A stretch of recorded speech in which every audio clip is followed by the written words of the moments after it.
It was supposed to be the birthday I'd remember forever. After years of barely acknowledging the day, after a childhood that faded into college lectures and missed connections, I wanted this one to feel different. I was turning 20. Not a milestone on the calendar, maybe, but it felt like one to me. A threshold, a soft goodbye to teenage limbo. And all I really wanted was to feel like I belonged, to be surrounded by the people I cared about, laughing, near the beach, without spending a fortune I didn't have. It started with a group chat.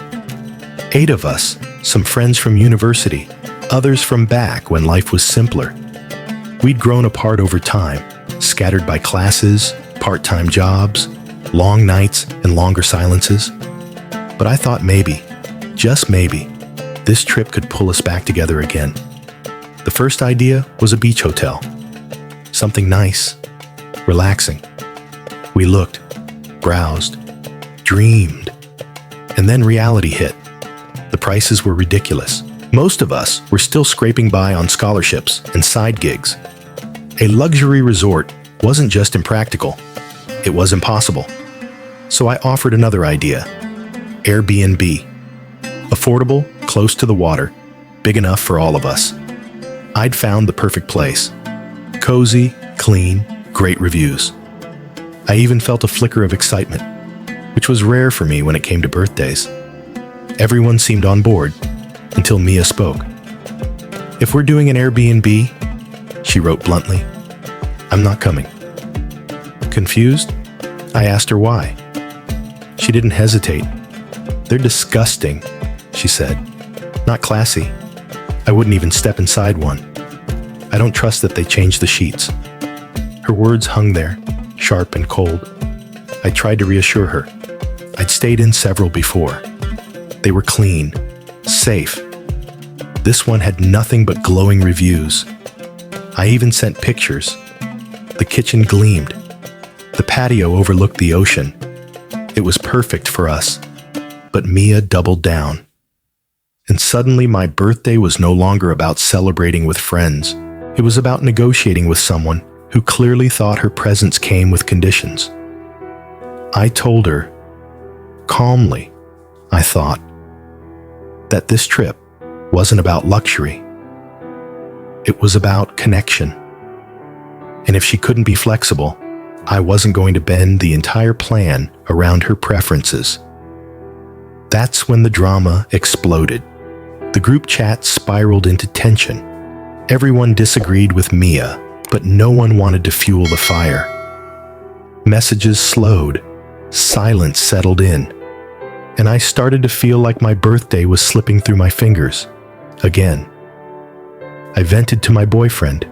He's older, 24, and has a way of staying calm even when everything feels like it's falling apart. He listened, thought for a while, then smiled. "Let me see what I can do," he said. And just like that, he pulled off a miracle. Using some connections, he got us a huge discount at one of the best hotels in the country. Not a budget place, the place. But there was a catch. They had a rule. No more than 2 people per room. They didn't want their larger suites used for party groups. Fair enough. The math worked out perfectly. Without Mia, there were 6 of us. 3 rooms. 2 people each. It felt meant to be. So I updated the group chat. Let everyone know the new plan. The excitement returned. You could feel it through the screen. But Mia? She assumed someone would drop out to make space for her. Just assumed. Like someone would give up their spot to accommodate her standards. No apology. No humility. Just the expectation that she was entitled to a place, now that it was a place she liked. That was the moment I snapped. I told her the truth, that I didn't want her to come. Not because I hated her, not because I wanted to punish her, but because her presence meant going back to square one, back to Airbnb, back to the chaos, and more than that, I was tired. Tired of walking on eggshells. Tired of one person dictating everything because they thought classy meant controlling. She didn't take it well. She cursed at me, left the group chat, and hasn't spoken to any of us since. We're leaving for the hotel in 2 days. Everyone's excited. Bags are packed. Plans are in place. And yet, I feel sick. Not about the decision, not about standing my ground, but about the way it all unfolded. Because the truth is, we are Mia's only friends. And now, all of us will be together. Without her, she'll be alone. And part of me wonders if I should have tried harder, if I should have kept the peace, swallowed the discomfort, done what I've always done, make space for everyone, even when it costs me. But then I remember, it's my birthday, my one day. And even then, it somehow became about her. So, am I the asshole? Am I cruel for drawing a line? Was I supposed to smile and say nothing while she disrespected the plans, the effort, the entire spirit of the gathering? Or is this just what happens when you stop apologizing for other people's behavior? Maybe the real gift wasn't the hotel room, or the beach, or the long-awaited reunion. Maybe the gift was clarity. And maybe that kind of clarity always comes with a little grief. Because saying no to Mia wasn't just about the trip. It was about finally saying no to the version of myself that kept shrinking to keep someone else comfortable. I didn't want this ending.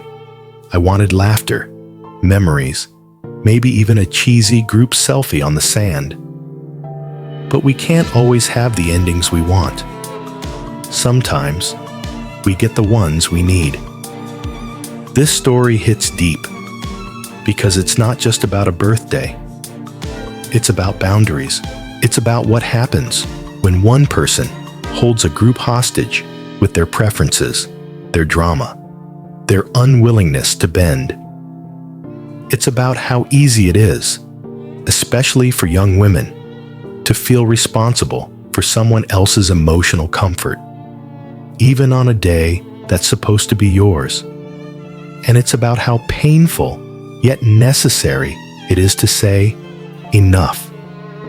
To the listener out there who's been Mia, maybe it's time to ask why being classy feels more important than being kind. And to the one who's been the storyteller, the quiet peacekeeper who finally found their voice, we see you. We honor the hard choice you made, because sometimes protecting your joy means accepting that not everyone gets to come with you. So now we ask you, as always, was she the asshole?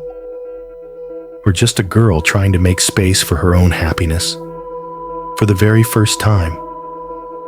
Let us know what you think in the comments. And if you've ever had to leave someone out to protect your peace, this story is for you. This is AITA Stories, where real choices meet real consequences, and no truth is ever as simple as it seems.